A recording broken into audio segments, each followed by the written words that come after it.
right, David, thank you so much for being here. Been excited to have you on the podcast. How you doing? I'm doing great, Jesse. Thank you for having me. I've been waiting for this day and uh and quite excited about the opportunity to talk to Yeah. you. Yeah, I've been excited as well. I say we dive right into it. I want to give the audience an understanding here of your background with recruiting. So what first got you into recruiting and what's kept you in the industry? Okay, so that's well, that could be a couple hour podcast probably, but I'll make it as In a yeah, yeah, concise manner. I'll shorten that down as much as possible. Yeah. Long story short is I had some family members connected to staffing. I was in the U.S. Coast Guard for about 8 years, and I had to get out due to an injury that prevented me from staying in. Hmm. I tried going into sales, and then I tried my own staffing business and failed at that. And my older brother, he had a staffing company in the high desert of California. And so I joined him shortly thereafter. He sold the business, and that I became a part of two acquisitions of. First, it was a company outside of staffing who decided they didn't belong there, and then a very well-known staffing company, temporary company, took that over. And then in 2001, rejoined my brother when he opened a company, worked with him up till 2009. And in 2009, I started Sparrow. I've been recruiting for just about 30 years now. I keep saying 30 years, but it's technically it'll be this year, I believe, if I Hmm. want to pull up the calendars. I started on a temporary desk, by the way, Yeah. uh, and that gave me the ability to recruit several different positions. So on any Hmm. given day, I could recruit laborers for a job, or I can recruit an admin assistant for a hospital, let's say. Yeah. That really gave me a unique view as a when I moved into pure direct placement recruiting of working to this day. We are working on jobs, everything from a C-suite corporate controller right now slash VP, all the way down to a engineer at a cement plant in Waco, Texas. Hmm. We work on a variety of things. Our company, Sparrow Company, is a binational company. We are incorporated both the USA and Mexico, and we have staff in Mexico, and we have staff in the United States, and we recruit across border here in El Paso as well. Perfect. Perfect. That was leading right into it. So it sounds to me, just so the audience understands more clearly. So with your candidates and typical candidates and clients, it's the candidates can be all across the board, C-suite to more entry level or lower level. Absolutely. And then who's your typical client? What industries do you typically focus in? Just to make sure. Well, that's tough. I started primarily recruiting from living in the high desert with a Hmm. lot of cement companies. Okay. Yeah. If you ever driven through Victorville, Apple Valley area on the way to Los Angeles, you'll see there's a lot of cement plants, Yep. ready mix concrete, aggregates, crushed stone. Over the Hmm. years, since I went in 2009, when I went on my own, I left that business for a couple years due to non-compete issues and so on. Hmm. And plus, it was a recession in 2009. You're probably too young, or maybe you were right about the time when Yeah. 2009 came. It really, it was a tough time, and Hmm. that hangover of a recession lasted till about 2014. But 2009 went on my own, and I left the cement industry for a while and moved more into manufacturing, and the Okay. manufacturing. And that's everything from mechanical, electrical, chemical engineers, all the way up into VP of operations. All right, Okay. within manufacturing. And we could say manufacturing is a loose word, isn't it? I mean, there's so many different manufacturing industries. Right now, we have automotive manufacturing clients. We have cement manufacturing clients. We Hmm. have general manufacturing as well, Hmm. that type of thing. Over the past year, we've recruited everything from a president of a very large privately held company, all the way down to, I'm trying to think of one of our lower positions. We have 3 to 4 jobs for um, electrician, controls electricians Hmm. right now that some of our team are working on. Yeah. We do a variety. We also have a temporary division here in El Paso remember, I still live in Los Angeles, Orange County, but our Hmm. headquarters is in El Paso, where we have a temp division, and we fill everything from the local hospital administrative people, once again, all the way out to a manufacturing plant laborers on the floor. Yeah. Perfect. Perfect. I think that's a great base for our listeners to know.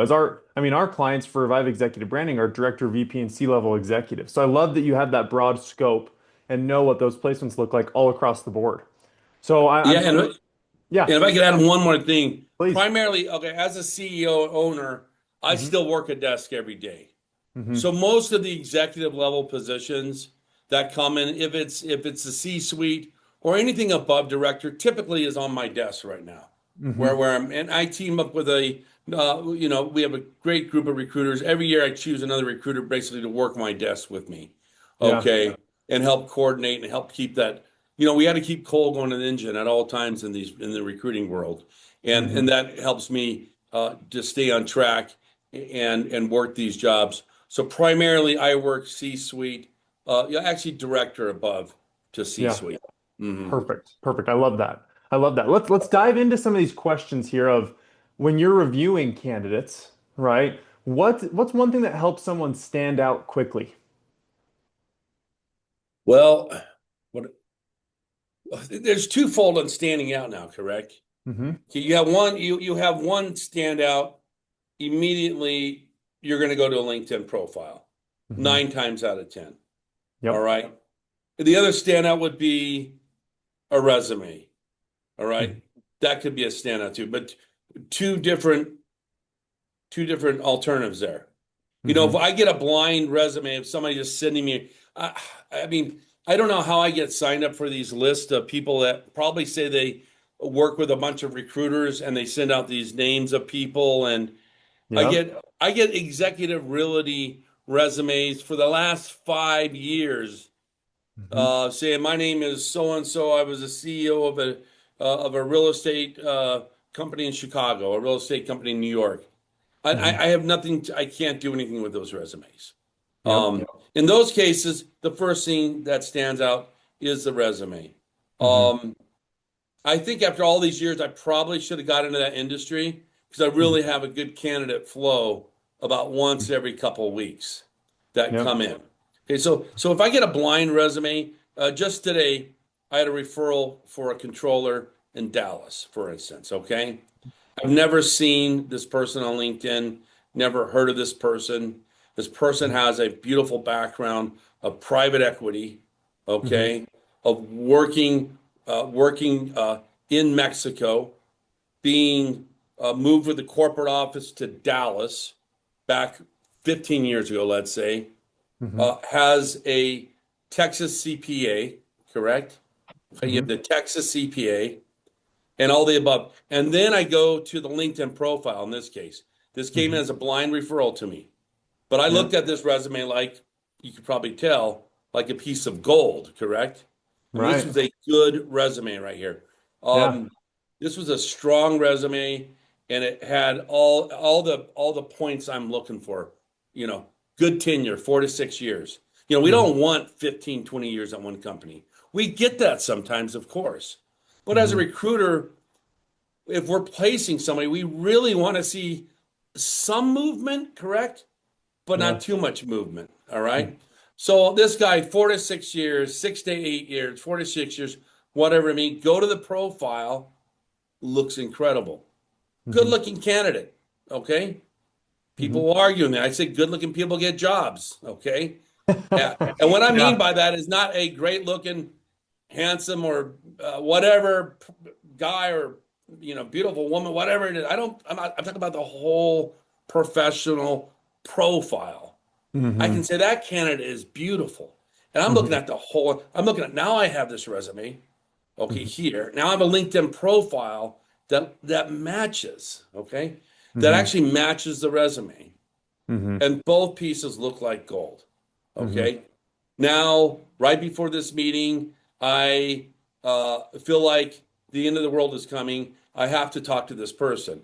And so I immediately call, text message, email. Okay. Hmm. And they know that I've received it. Well, I email back because I respond to the email and then I call and text. And I'm Hmm. hoping when we get done with here, Arturo will be rating for me. You get my point, and that's a Yep. name to the. I won't give away the last name, of course. Right. All right. So that's those are two ways of looking at it. Many Hmm. times in recruiting nowadays, LinkedIn is our first profile, correct? Hmm. Yep. And I don't want to talk too much, but when you get a LinkedIn profile that's gold, and then you see a resume, and then you see a resume that doesn't match up to the LinkedIn profile, Hmm. immediately the dates don't match or whatever. Okay, all of a sudden red flags start coming, correct? You Yes. know? Yeah, Yep. red flags start coming. And most of the time, it's the innocence of the candidate. It's not deception. It's not dishonesty. They just don't understand that people compare the two almost all the time. Just the other Yeah. day, I was helping an executive. We usually about at least once a month, an executive level person calls me and says, "David, I'm making a change. Can Hmm. you look at my resume? Hmm. Next, can I say, can I look at your LinkedIn profile also?" Hmm. And then we just go down step by step on these. Just last week, I had a gentleman that called me. I realized his LinkedIn profile had no meat on the bones, and I told him, you got to get some meat on the bones here. You got to explain what you did as director, explain what you did as a plant manager, and so these Yeah. are these are being a recruiter, I was thinking about before we got on the call, our number one tool, I don't care what anybody says, of course, um, is the person. You got to have the person, but really Hmm. our number one tool to this day, and I could have people argue with me, and it's the resume. It is the resume. It's Hmm. not the cover letter, that's for sure. I Yeah. have I my mean, own thoughts of cover letters, okay? yeah. Not the The- cover letter. Yep. It's the resume one, and it's probably the LinkedIn profile too, or it's equal of them both. Because if they don't match, if you have a good talent acquisition professional who are screening these and they start seeing too many red flags, we screen these things in 60 seconds, you Yeah. know? Hmm. Yeah. And I can go through and I can catch mistakes. I like playing word spell now or word guessing words, Hmm. on the airplanes and stuff. Because Yeah. like when I look at a resume, I look at the whole picture. I'm really weird about this. People think I look at the whole picture like it's a picture, and I can spot spelling errors and grammar errors, and I can spot inconsistencies. And March 2023, and the other job starts in February 2023. Right. And there's a discrepancy. It just happened earlier today. I see something along those lines.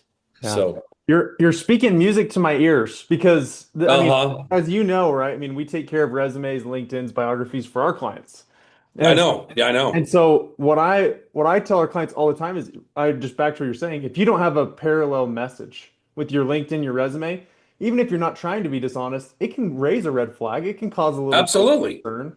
And and also going back even further when what you're talking about of being on these email lists. Right. A big thing Hmm. we tell our clients is so a lot of our competitors will say, "Hey, we're going to send your information to 2,000 recruiters." And what's happening is exactly what you said, right? Maybe somebody paid to have their resume sent to you. You don't, Yep. but you don't even place in that industry. You don't even place that position, and so it's just going to your junk folder, and I it's a just big problem. delete usually. And I feel, Yeah. when I first started getting, I hate deleting resumes. I hate, you feel bad because somebody did pay money for this.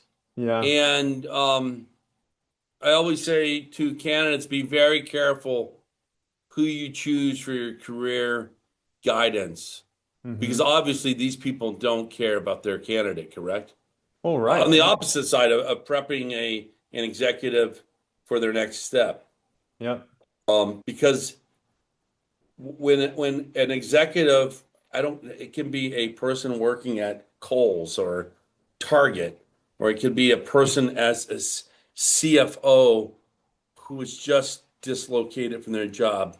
When you don't have a job and you're a worker, I don't care what level you are, you're in a state of being lost during that time, correct? Mhm. Yeah. You know, it's a lonely place, isn't it? It's Hmm. a lonely place. And once again, I'm not going to discriminate against higher paying jobs or lower paying jobs. If you're an electrician, if you're probably electricians won't be laid off right now because they're in such need. But if you are a machine operator or you're a CFO, once you get laid off, once you get terminated for whatever it might be, whether it be good or bad, or maybe a good or a reason it was an acquisition and a duplicate positions. You're Hmm. all of a sudden you're casting in this real lonely place, aren't you? You Hmm. know, and you start, and you might go to the wrong areas and then get the wrong advice about what's best for your career next. Yeah. So I always tell professionals, you, it's going to be fine. You're a CFO or you're a machine operator. And hey, machine operators are in need right now. You see my point. Right. So Yeah. it really doesn't matter the level of the position. Yeah. Yeah. I love it. I love everything you're saying here. I'm curious to kind of stay along that line, but somebody that's really looking, let's go with what's the most common mistake you see executives or senior leaders make when interviewing at all? Interviewing for that next position. I um I have real candid conversations. I have really candid conversations with the candidates I work with. Hmm. Okay. And I'm really direct and to the point. Number one, get over yourself. Okay. Get over it. Hmm. Um, they want to talk about they want to talk about uh, everything but being let me see if I can put this into words. I mean, it happens a lot where I said that is the past, correct? That is the past. Just the other day, at least once a week, I have to have this conversation, not just the other day, where somebody starts getting into the weeds of why they left. Okay, I Hmm. had an interview today in Texas, mid-level engineer, left his company. Why did you leave your company? Well, a new operations person got there. We didn't get along. He's in the process of he just received his citizenship. God bless him, correct? He has his Yeah. American citizenship. He had been working for 5 years. His kids are in Kenya right now. Okay. He's a Oh, wow. chemical engineer. Hmm. And he's all hung up on why he left this position. He gets back, he gets his citizenship. He can now go to Kenya legally and go back because that process he wasn't able to leave and he was working. He Yeah. goes sees, he doesn't just see his wife, he sees his kids, he sees his parents. Okay, and he gets 3 months off. Okay. Hmm.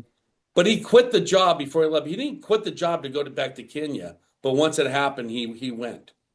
Hmm. So I told him he's getting into the weeds about this operations manager and how they didn't get along. But when he got back, they offered him a position at another plant. They said, so and so, you've done so well. We want you to go to this other plant in Texas for us. Hmm. And okay, so he's rehireable, correct? Right. Yeah, he's rehireable. So in this case, I said, and by the way, I'm not trying to. When I'm coaching people on resumes and stuff, uh, I tell people I don't encourage you to be dishonest. Okay, I don't encourage you to do this or that, but I want you to tell the truth. But you can remember a resume. It's like a cheerleader for the candidate, correct? Hmm.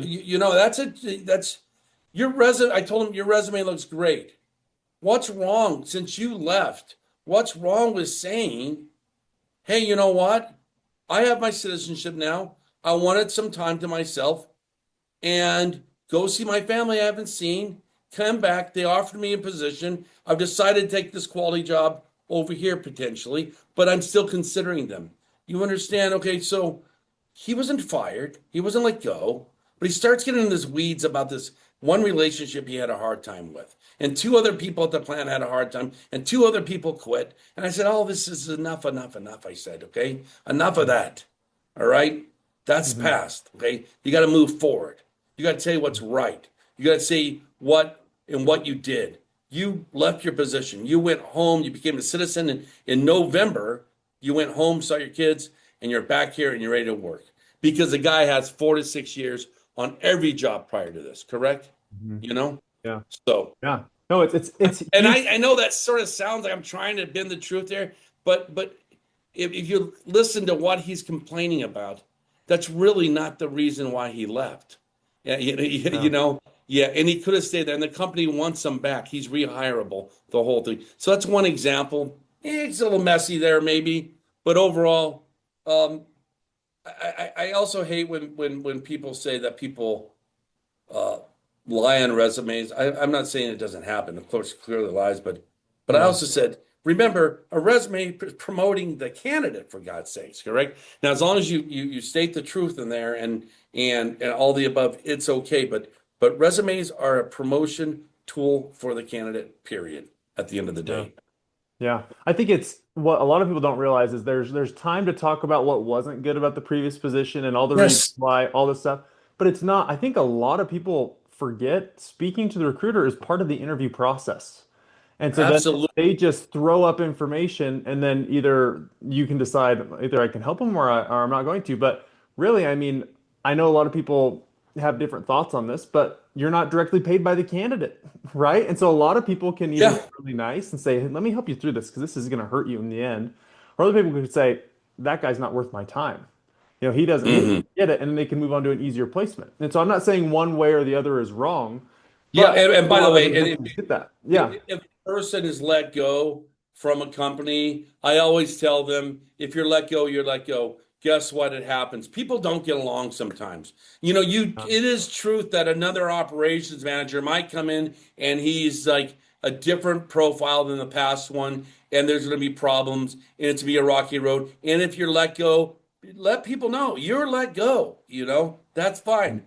But if you have a tenure of 6 years and plus at each company, obviously that's not, he's probably not, or she's probably not the issue, correct? Yeah, Yeah. people do get let go all the time. Don't hide that, and Hmm. don't be dishonest about that. Yeah. People are people, and it's hard going into the thing. But I think I lost track of the question, and we're going down a road here. But No, yeah. yeah, I think that's but perfect. I think it's perfect. I want to shift gears a little bit. I'm curious for your uh-huh. thoughts on for executives who have deep technical or operational experience, but aren't Mm. getting traction in the market. What's besides a resume and LinkedIn, what's one of the first adjustments that you recommend that they make if they're not getting that traction? Some people might say networking, some people might say the resume and biography, right? I would say the resume is the first step. But let's assume they already did that. They already took care of that. What would you say would be next? I think once I sort of code all these with being open, somebody looking for a job, whether it's executive or a technical based person. I Hmm. think a lot of people have to recreate themselves sometimes. Okay, and then what do Hmm. you mean by recreating? Okay, number one, the attitude has to change. Okay, um, uh, when you're laid off, when you're out of work, I tell people it is a full-time job getting a job. Correct? Yeah. It isn't, you can't expect to do 3 or 4 resumes a day, or send 3 or 4 resumes out a day, or an hour looking for a job. No, you have to sit down and start plotting and planning, okay? When an executive leaves and he or she gets a 6 month severance, I say, hey, start the search on the first day. Yeah. Start Hmm. planting seeds because you work with executives. I work with executives. Hmm. When I place anything above a director, unless the stars align perfectly, it's a 3 month process. Yep. Okay? It's Hmm. multiple interviews. And if it's Hmm. a private equity held company, chances are you're going to meet with the VPs, the president, and then all of a sudden the private equity company goes, well, we want to meet this person too. Correct? And Yeah. to line up the executives perfectly for these interviews can take weeks. No, sometimes it can happen in a 2 week period. Very rare, very rare. Yeah. So start planting the seeds when you know it's happening to you. Hmm.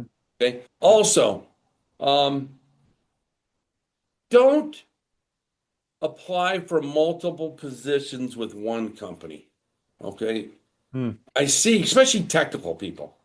Let's Hmm. say that there's a technical job open for a controls engineer. Okay. Hmm. Control automation controls engineer. And there's 15 automation controls positions at this company in different shapes or form. You have lower level controls engineer, higher level, and this person just decides that they are going to just apply. Well, Hmm. they lots of people don't know, but their corporate recruiter, about the third time they Yeah. see that, they're like, enough of Jane Smith, enough of Jack Smith, correct? You Yeah. know, and they're Yeah. laughing. They're not, by the way, I don't think anybody takes joy when somebody's laid off, but people are working in positions where they get relaxed, correct? And Hmm. they might look at their to the other recruiter at the next cubicle. Did you see Jane or Jack's resume? Five. Yeah, I saw Jane or Jack's resume. All Yeah. right. Apply to the right positions, number one.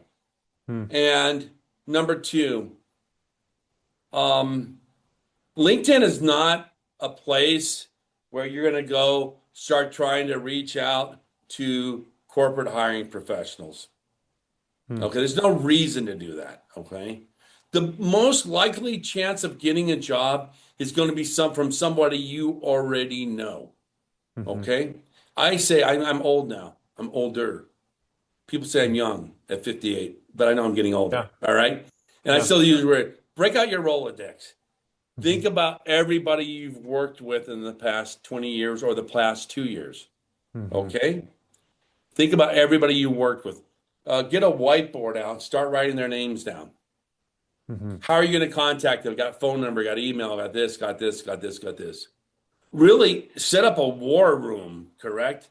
An Hmm. operations center, whatever you want to imagine in your head, of people that can help you. Because at the end of the day, people like helping people, don't they? Yeah. But can I give a caveat to that? And Yes, absolutely. related to all of this, because you mentioned let's use the example of the 6 month severance. Because I Yeah. get this all the time too, right? People deciding, hey, I'm gonna work on my resume in 6 months. I got 6 months, I'm fine. Right. But then I tell them the same thing. It's gonna be 3 to 6 months once you start looking, right? Unless the Yeah. stars align perfectly. And so Hmm.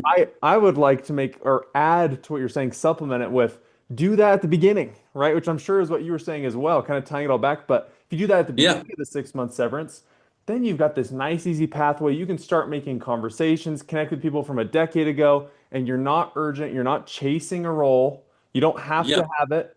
But if you wait till 6 months is up and then you start calling people, you're going to be urgent. It's going to be that Oh life yeah, or you're death, you need to eat food type yeah. conversation. I always tell people have to eat, correct?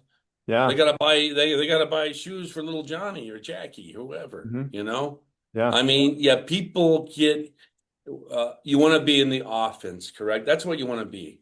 From the Yeah. very beginning, be on the offense. Yep. It's okay Yep. to be on the defense sometimes when you're interviewing, correct? Hmm. Why'd you leave? Why this? You gotta play defensive mode now, correct? Yep.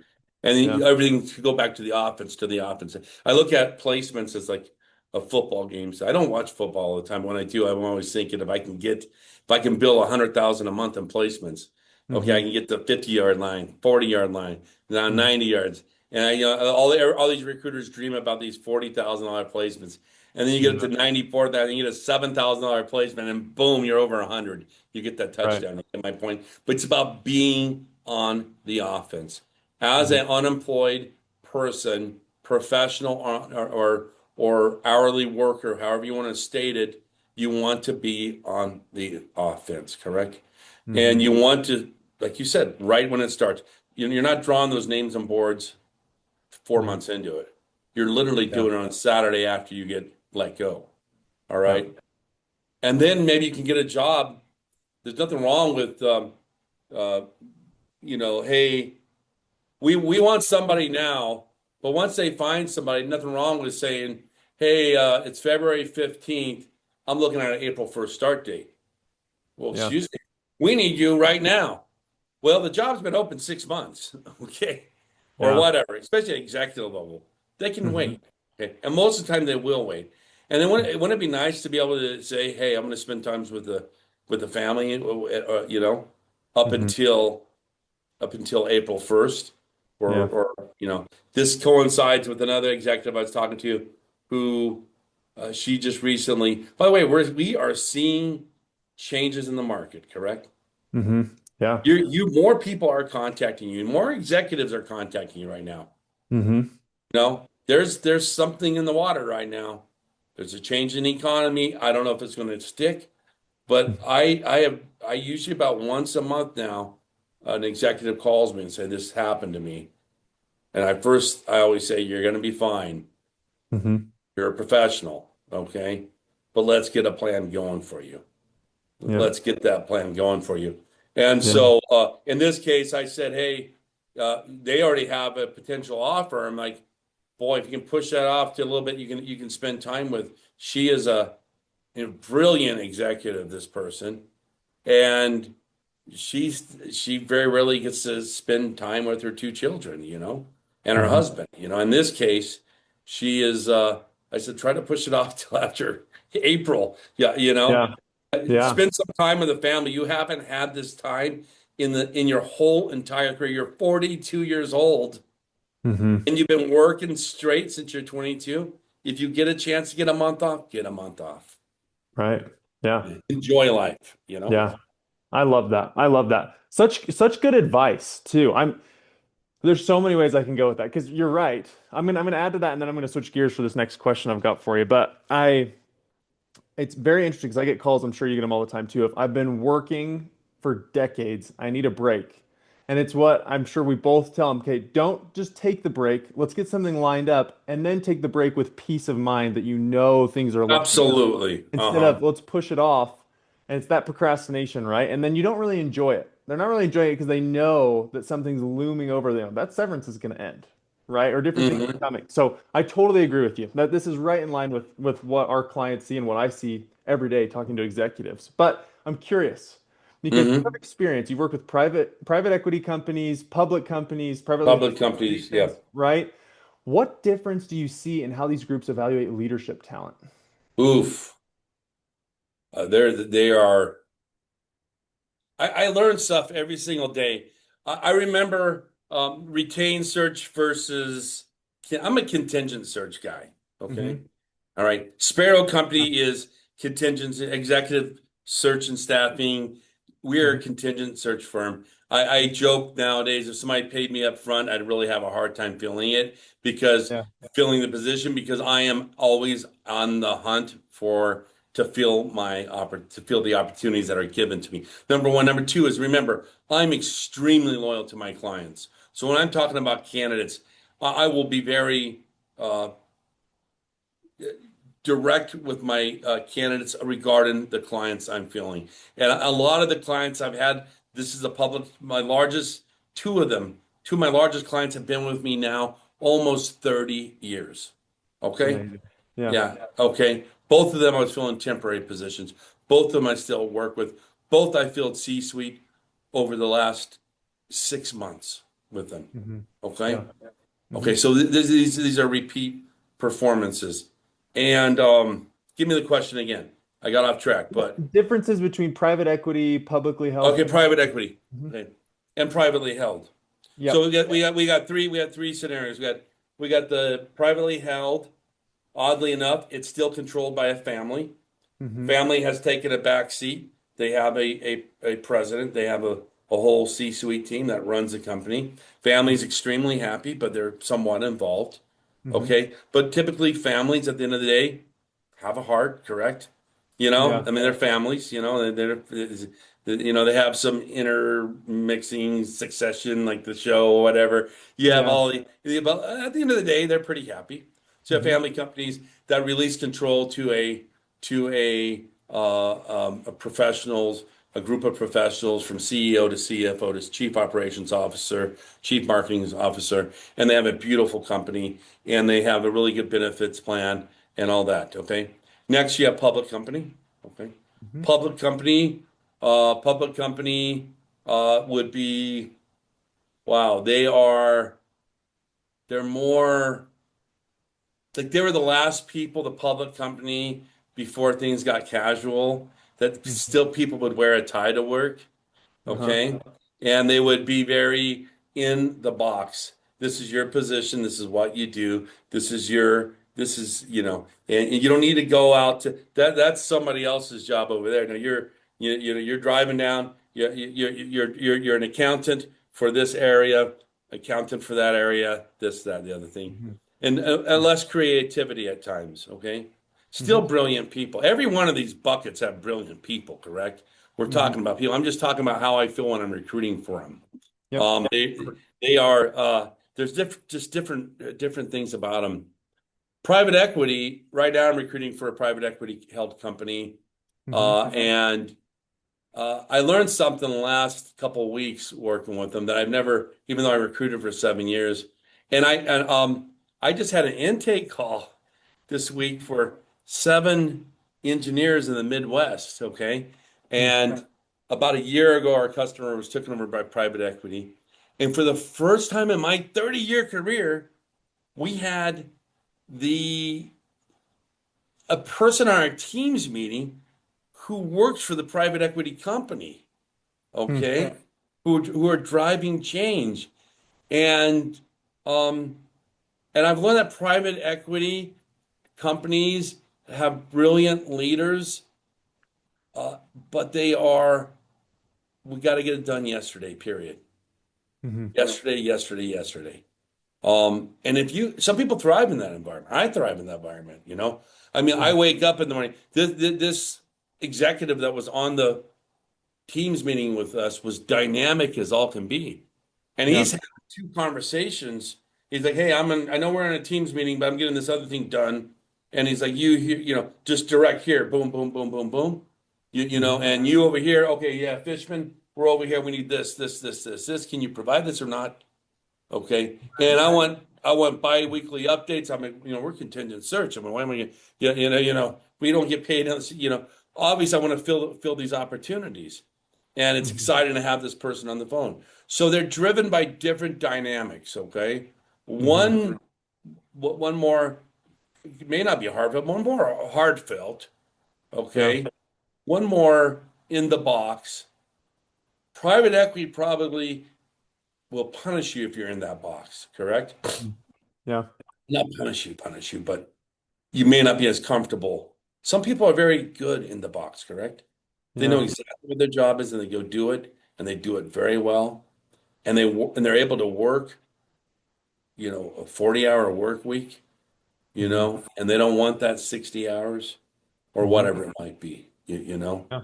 Yeah, so there are differences, I would say, Yeah. clearly. No, I love that. I love that. It's good for people to get a good understanding of kind of how those groups evaluate. I appreciate the thoughts there. It's just nice for people to get a good understanding of it while they're diving into the market, right? What they Yes. want, what different ways to expect the market to look like based off of the conversations they're having with these different companies. So I Hmm. appreciate that. I'm curious, David, what's the best way for potential candidates, potential clients, that are listening to this or will be listening to this when it becomes public, right? What's the best way for them to learn more, to reach out to you and learn more about your company? Well, one thing's for sure.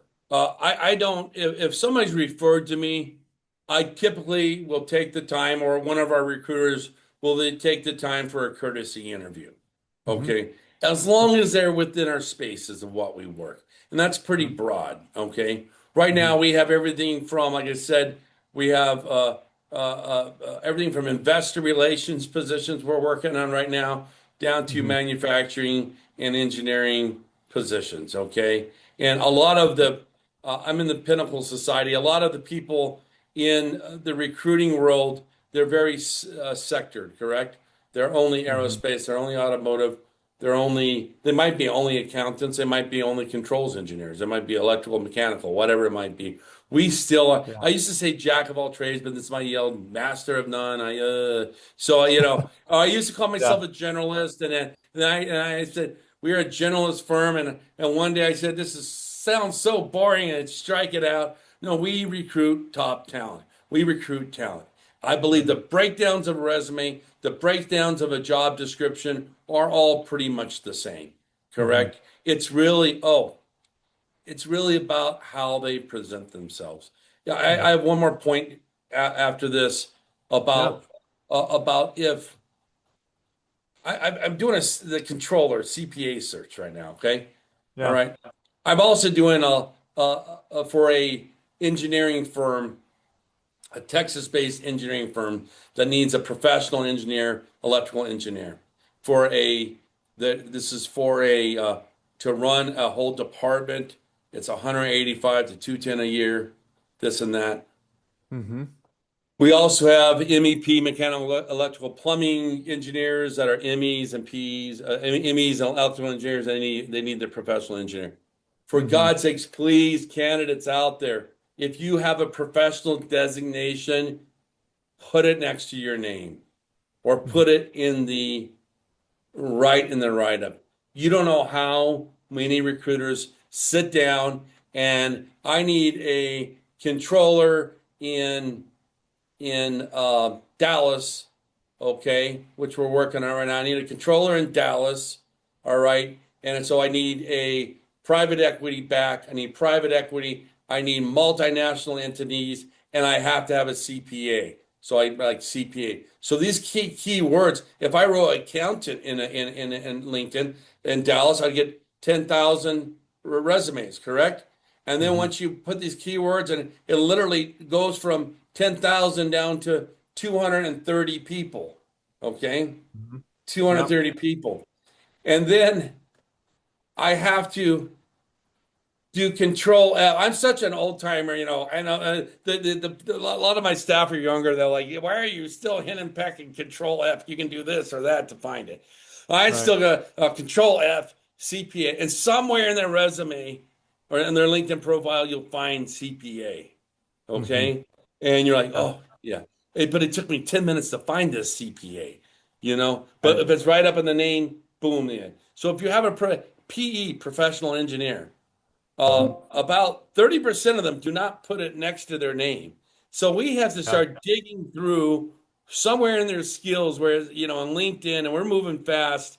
But remember, we have a lot at stake as a contingent firm on these people too. So we Hmm. want to make sure they have what our customers looking for. And it's just so Yeah. much easier if they put their professional designation within their opening summary, a civil engineer who is registered as a PE in the state of Texas and da da da da. Searching for opportunities involved in this, and this. A Texas-based CPA looking for new opportunities, or whatever it might be. You Hmm. put it in the summary, the opening, or you put it next to your name. Yeah. Um, Designations, keywords are everything now. I mean, I used to joke when I first started, we could give me a stack of resumes and I could find the top five and blah, blah, blah, blah. Yeah. That's before now where literally people are just putting lines of words in. Now we are still looking at the talent, correct? We're just narrowing Yeah. it down. People say AI and recruiting. Well, most of our software between Zoom Info and LinkedIn, and there's a variety of other ones. Uh, Hmm. they're all it comes down to wording, correct? Keywords. Hmm. So there you go. Yeah. Yeah. No, I love it. I love it. Thank you, David. I think it's really helpful for people to hear that, to understand it. And I love getting your advice when you've been doing it for, 30 years, right? You know the Yeah, experience, you know the market, and we appreciate it. We'd love to have you on again too. So thank you for your time. I'll plan on including so absolutely. that listeners can find you. I'll plan on putting, the link to your website and the link to this Okay. podcast so they can see it. And I look forward to staying connected. But thank you for your time today. Thank you so much, Jesse. It's been a pleasure. I look forward to talking to you in the future. Likewise. Likewise.